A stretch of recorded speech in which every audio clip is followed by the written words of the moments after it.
Kita lebih mudah menyakitkan orang yang dekat dengan kita berbanding dengan orang jauh pun. Kalau dengan orang jauh, ya Allah baiknya, pijak semut pun tak nanti. Ya, adalah orang jauh, ya, dia katalah terpijak kaki kita ni, kan? Agak-agak kita nak marah. Maaf. Tak apa. Seolah-olah macam boleh pijak lagi. Cara dia jawab, tak apa. Tapi cuba orang dekat terpijak. Suami kita terpijak kaki kita yang bercadu, contohnya lah. Sampai hati awak bang, terus sampai hati dia, padahal dia tak sengaja. Minta maaf, dia tak sengaja. Saya besar-besar macam ni, kau tak nampak tu. Susahnya dengan orang dekat dengan orang jauh. Okay. Tengok tuan-puan, ya Allah, ya Tuhan. Allah dah tunjukkan yang kadang-kadang selalu mencabar hati kita ni orang yang paling dekat. Jadi macam tu aja cinta manusia. Malah kalau kita tengok kematian lebih lagi. Kan saya tengok kematian kan, Kak Ipah meninggal, lagi tak rasa, ya Allah ya Tuhan, macam ni dia cinta manusia.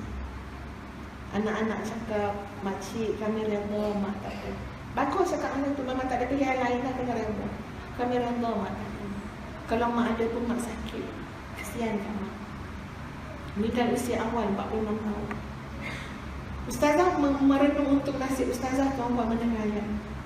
Satu hari besok anak-anak aku akan cakap macam ni juga mungkin.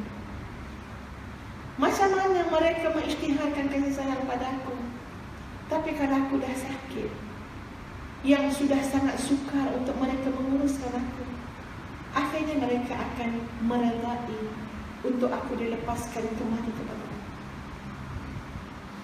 Allah je akan terima kita ni tuan-tuan di hujung perjalanan ke Allah terima kita. Datanglah busuk ke, wangi ke, apa ke, semuanya inna lillahi wa inna ilaihi raji'un. Anak kita, suami dah cakap beradab dah, reta biarnya dia pergi. Nak beritahu kasih sayang manusia ni umpama senipih kulit bawang. Kalau kita beria hanya mencari kasih manusia sampai lupa nak membina hubungan dengan Allah, itu je. Sempadan dia tu je batas dia apa? Satu hari orang akan meredakan. Dah pergi. Manusia akan meneruskan kehidupan dia. Untuk nasib kita dalam kubur itu akan amal kita si akan ihsan dan rahmat Allah semata-mata. Bayangkan tu. Sebab itu kita belajar daripada hidup macam-macam dengan kehadiran manusia-manusia dalam hidup kita. Sebab itu kita patut menghargai mereka.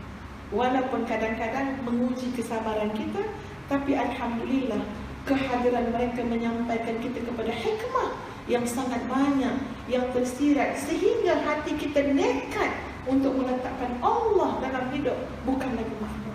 Terima kasih kepada Allah. Kasihlah mengumpat tu, bolehlah Facebook. Ya, sebab saya lebih merasai kasih sayang Allah ketika mana saya diumpat kecil, kan? Terima kasihlah yang suka buka-buka aib saya tu. Sebab saya terasa betapa Allah Maha baik, menutup keaiban yang lebih banyak. Sebab yang kamu buka tu cuma 1-2, sedang yang Allah tutup ada jutaan lagi. Subhanallah, manusia mengetahui hikmah. Dengan kehadiran manusia-manusia keliling kita, kita hargai semua. Nanti insya-Allah bila kita itu baik, orang lain akan menghargai. Dia akan dapat dikurniakan persaudaraan kerana Allah. Syukur, alhamdulillah. Itu yang pertama. Yang pertama pun dah nak ambil masa dah tuan-tuan ya. Ambil yang kedua pula lah. Yang kedua, untuk merealisasikan ukhuwah, insya-Allah hari ni 2 je lah ya tuan-tuan. Kalau Ustaz Zazai jemput lagi, kita sambung yang ketiga. Kalau tak jemput, suruh Zazai lah yang tambah ketiga keempat ni, kati dia pula kan ya. Yang kedua tuan-tuan sekalian ialah komunikasi terbaik. Bila nak merealisasikan ukhuwah kerana Allah, kasih sayang, silaturahim, sangat terkait dengan nilai komunikasi. Komunikasi ni apa lagi perkataan yang menggambarkan tu? Komunikasi lah ya? Apa lagi ya? Perbualan, ikutlah. Dia komunikasi ni lebih, dia luas sangat.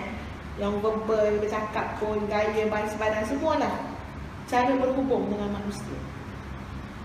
Bila kita bersaudara, berkawan, berukhuwah, kita sebenarnya kena sangat mempertingkatkan komunikasi.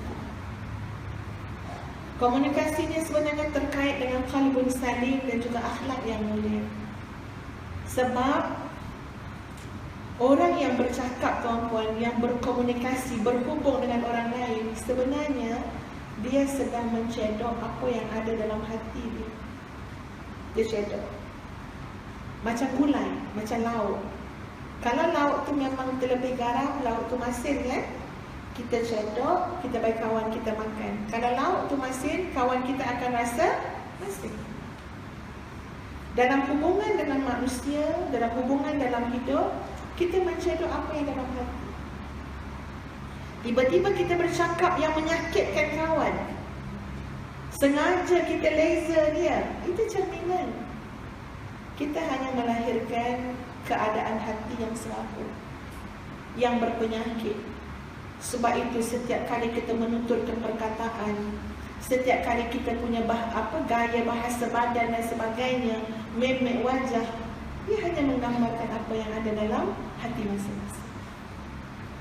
Kalau dalam hati ada kesombongan, keluar pada wajah, pada perkataan, pada tindakan, ciri-ciri kesombongan.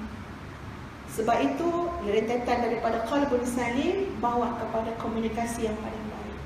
Berhubung dengan manusia dengan cara yang terbaik.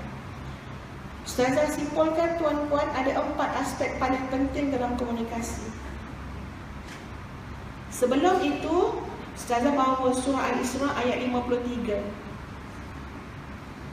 A'udzu billahi minasyaitonir rajim. Wa qul li'ibadi yaqulu allati hiya ahsan. Ya Allah, Allah sebut dekat kita dalam surah Al-Isra ayat 53. Dan katakanlah, wahai Muhammad, li'ibadi, kepada hamba-hambaku. Siapa hamba-hambaku? Siapa hamba Allah? Kita. Surah cakap apa? Yaqulul lati hiya ahsan. Tolong bercakap yang paling baik. Dalam Quran dah sebut, kamu nak bercakap, kamu nak bergaul, kamu nak berhubung, yaqulul lati hiya ahsan. Tolong buat yang terbaik. Inna syaitana yanzaghu bainahum. Inna syaitana kana lil insani aduwan mubina. Dan diperingatkan, sesungguhnya syaitan itu selalu sangat nak memporak-perandakan di antara kamu. Sesungguhnya syaitan itu bagi manusia adalah musuh yang sangat nyata. Kenapa saat Allah menyebut cakap yang baik, kemudian diingatkan kita tentang peranan syaitan? Kerana syaitan pasti akan mencari jalan memburukkan perkataan kita, memburukkan cara perhubungan kita dengan orang lain, supaya akan timbul al-baghdha, kebencian, wal-adawah, dan permusuhan. Sebab itu orang yang berkasih sayang kerana Allah, tolong baiki kata-kata kita. Lihat saja Nabi kata, pergi cakap dengan kawan kamu, kamu mencintai dia. Apa sifat-sifat dalam hati? Boleh cakap yang baik, cakap, saya sayang kamu kerana Allah. Ya, sebab jangan lupa peranan syaitan. Jangan lupa kerja syaitan. Kerjanya apa? Nak menghias, nak bagi perkataan kita perkataan yang buruk, nak bagi cara kita cara yang buruk. Sebab syaitan adalah musuh paling utama kepada kita. Jadi 4 aspek itu, tuan-puan, dalam berkomunikasi dengan sahabat, dengan saudara, dengan adik-beradik, ya, nak menjaga silaturahim dan persaudaraan. Komunikasi kita, pergaulan kita, perhubungan kita ditentukan kualitinya oleh tujuan dan niat.